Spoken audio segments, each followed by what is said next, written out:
Sejarah masuknya Islam awalnya dibawa oleh pedagang Gujarat, lalu diikuti oleh pedagang Arab dan Persia. Sambil berdagang, mereka menyebarkan agama Islam ke tempat mereka berlabuh di seluruh dunia. Banyak yang berspekulasi jika Islam masuk ke Indonesia di abad ke-7 atau ke-8, karena pada abad tersebut terdapat perkampungan Islam di Selat Malaka.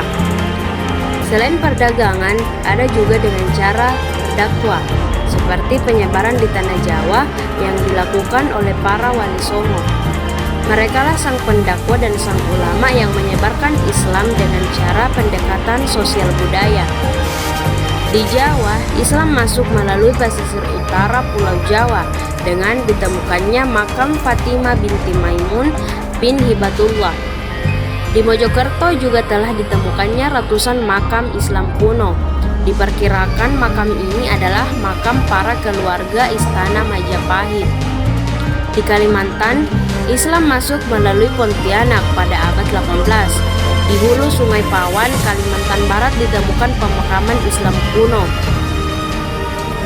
Bagian selanjutnya itu penetrasi awal hukum Islam, yang dimana itu penetrasi awal hukum Islam ke Nusantara telah diakui bahwa memang cukup sulit untuk menentukan secara pasti dalam bentuk apa Islam pertama kali memberi pengaruh terhadap kehidupan masyarakat di Nusantara.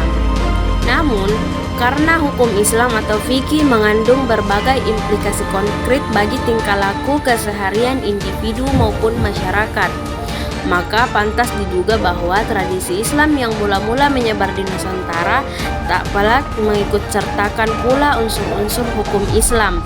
Kendati demikian, segera harus dicatat pula, masyarakat di Nusantara saat itu belum melakukan pembedaan yang tegas antara hukum Islam dengan ajaran Islam lainnya seperti akidah, akhlak, dan tasawuf. Dengan demikian, apapun bentuk tradisi dan ajaran Islam yang terbentuk dalam pemahaman awal komunitas Muslim selalu dilihat sebagai penetrasi agama Islam ke dalam kehidupan masyarakat di Nusantara saat itu. Walaupun bukan suatu hal yang mudah untuk mengidentifikasikan dalam hal apa Islam pertama kali masuk menjadi bagian dari tradisi lokal, kiranya wajar untuk diasumsikan bahwa dalam tingkat pergaulan kehidupan yang lebih praktis, seperti cara berpakaian dan pola makan, hukum Islam tampak mempunyai pengaruh yang cukup besar. Anthony Reid mengungkapkan bahwa sebelum kedatangan Islam, di sebagian tempat di Nusantara, penduduk wanita pribumi pada umumnya membiarkan bagian tubuh dari pinggang ke atas tidak berbusana, alias telanjang dada. Dengan datangnya Islam, wanita Jawa misalnya, mereka menambahkan pakaian seiring lagi di samping sarung yang menutupi bagian bawah tubuh, dan selendang yang diletakkan di atas dada dengan kedua ujungnya dilepaskan di atas bahu yang dililitkan secara ketat di sekitar dada, sehingga menutupi buah dada mereka. Model pakaian seperti ini tentu saja belum memadai jika diukur berdasarkan norma Islam yang ketat dan menghendaki seluruh aurat wanita ditutup, kecuali muka dan tangan. Tapi kenyataannya ini boleh saja menjadi bukti betapa Islam melakukan penetrasi ajaran-ajarannya ke Nusantara secara adesif dan gradual. Dalam hal pola makanan, pantang makan daging babi merupakan isyarat pertama yang paling mencolok di kalangan umat Islam Nusantara tentang ketaatan pada Islam. Selanjutnya adalah tentang akulturasi hukum Islam. Memang harus diakui bahwa kedudukan hukum adat dan tradisi lokal yang telah berulat akar di tengah masyarakat tempatan tidak sepenuhnya dapat tergeser oleh pranata dan ketentuan normatif hukum Islam.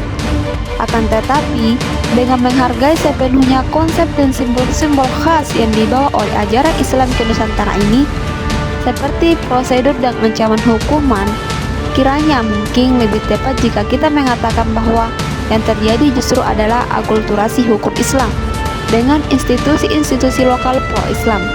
Di setiap komunitas tempatan, begitulah keberlakuan hukum Islam di dalam kerajaan Muslim Nusantara saat itu terjadi secara fluktuatif. Walau begitu, semua kenyataan tersebut dapat menjadi dasar-dasar kebijakan untuk dapat menyatakan bahwa jika di suatu wilayah telah tumbuh sebuah entitas kekuasaan politik Islam, maka tak pelak hukum Islam, sekalipun mungkin tidak sepenuhnya turut memberi warna bagi pembentukan kebijakan hukum dan politik kerajaan Muslim tersebut. Demikianlah penjelasan singkat kami tentang konsep Nusantara dan perkembangannya. Kami selaku pemateri pamit undur diri. Assalamualaikum warahmatullahi wabarakatuh.